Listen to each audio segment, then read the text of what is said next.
Assalamualaikum warahmatullahi wabarakatuh. Pegunungan Karomong atau orang juga sering nyebut Pegunungan Kromong itu adalah pegunungan yang menjadi batas wilayah Kabupaten Majalengka dan juga Kabupaten Cirebon, Jawa Barat.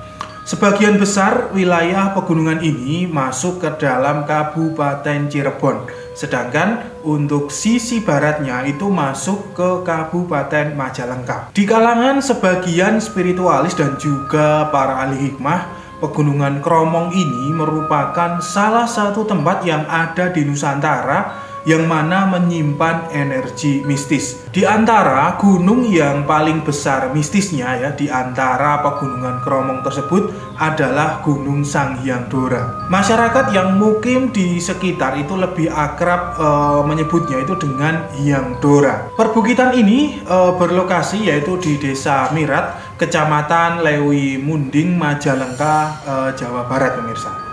Diceritakan secara turun-temurun yang berkembang di masyarakat, nama gunung ini diambil dari nama sebuah tongkat. Konon menurut cerita, tongkat tersebut itu tertanam di dalam perut bumi di gunung itu.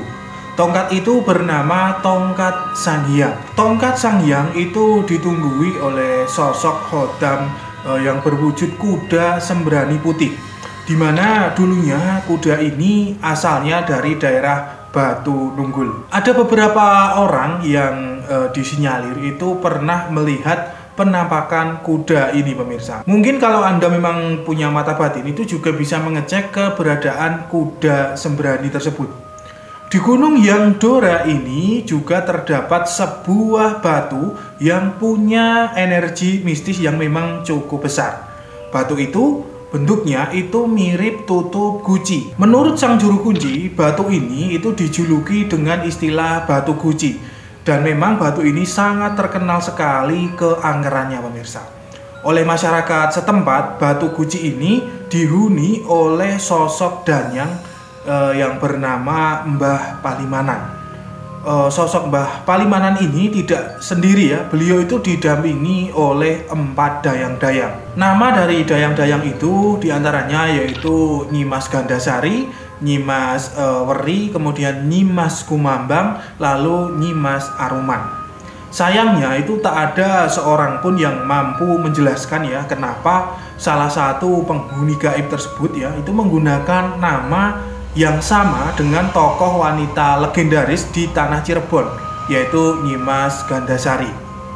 Keempat danyang itu menurut juru kunci parasnya sangat cantik. Mereka masing-masing memiliki kuda tunggangan.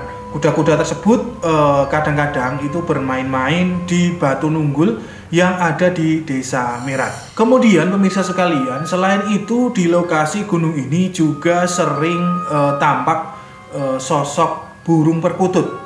Burung perkutut ini bukan burung sembarangan, tetapi adalah burung penjelmaan siluman, di mana burung ini bertugas mengasuh keempat danyang penghuni Watu Guci itu. Kecauan burung ini memang sangat merdu sekali, sehingga itu membuat banyak orang menjadi penasaran dan ada yang nekat memburu burung perkutut ini. Menurut pengalaman itu telah banyak orang yang celaka akibat memburu burung ini. Sampai saat ini belum ada satupun yang bisa menangkapnya, pemirsa. Setiap akan ditangkap ya burung itu hilang dan yang muncul adalah seekor ular. Jadi burung itu berubah seperti itu kira-kira. Memang tabiat burung ini suka menggoda ya dengan suaranya yang indah. Maka dari itu disarankan untuk selalu waspada dan hati-hati, jangan sampai tergoda, bisa-bisa nanti akan celaka sendiri. Di Batu Guci inilah orang-orang itu sering melakukan yang namanya ritual memburu harta kekayaan secara gaib, alias biasa kita sebut dengan istilah pesugihan. Menurut juru kunci, pesugihan di batu ini tidak memakan tumbal seperti pesugihan-pesugihan lainnya. Namun begitu, apabila pelaku tidak kuat menahan godaan ketika ritual, maka orang itu akan tertimpa celaka. Karena di lokasi ini juga banyak terdapat ular-ular berbisa yang memang bisa saja itu mematuk siapapun tanpa pandang bulu. Kebetulan pemirsa, saya mendapatkan penjelasan dari juru kunci tentang tata cara dan syarat ritual pesugihan di lokasi ini. Caranya yaitu dengan melakukan puasa ngebleng selama 3 hari 3 malam dan berada di tempat ini. Kemudian kalau diterima dan beruntung, maka akan ditemui sosok Mbah Gede Palimanan. Namun tentunya sebelumnya ada godaan-godaan gaib yang memang harus dilalui. Setelah ditemui oleh Mbah Palimanan, maka beliau itu berjanji akan memberikan apa yang diinginkan oleh orang itu, yaitu berupa kekayaan duniawi. Namun tentunya juga harus membuat kesepakatan gaib dengan Mbah Palimanan tersebut, di mana saya tidak tahu kesepakatannya seperti apa. Hal itu tergantung dari orang tersebut dengan Mbah Palimanan. Mbah Palimanan itu tidak memberikan harta secara langsung ya, misalkan emas batangan atau uang tunai yang seperti kita dengar cerita-cerita tentang pesugihan pada umumnya.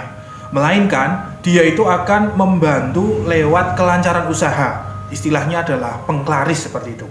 Jadi orang yang menganut pesugihan di Watu Guci ini harus punya usaha ya, walaupun usaha itu kecil-kecilan. Seiring berjalannya waktu, usaha tersebut nanti akan berubah menjadi besar karena dibantu oleh gaib dari Mbah Palimanan tersebut. Namun ya, pesan dari saya untuk para penikmat video di konten ini, apapun itu bentuk pesugihannya, tentu akan ada konsekuensi gaibnya, walaupun tidak pakai tumbal sekalipun.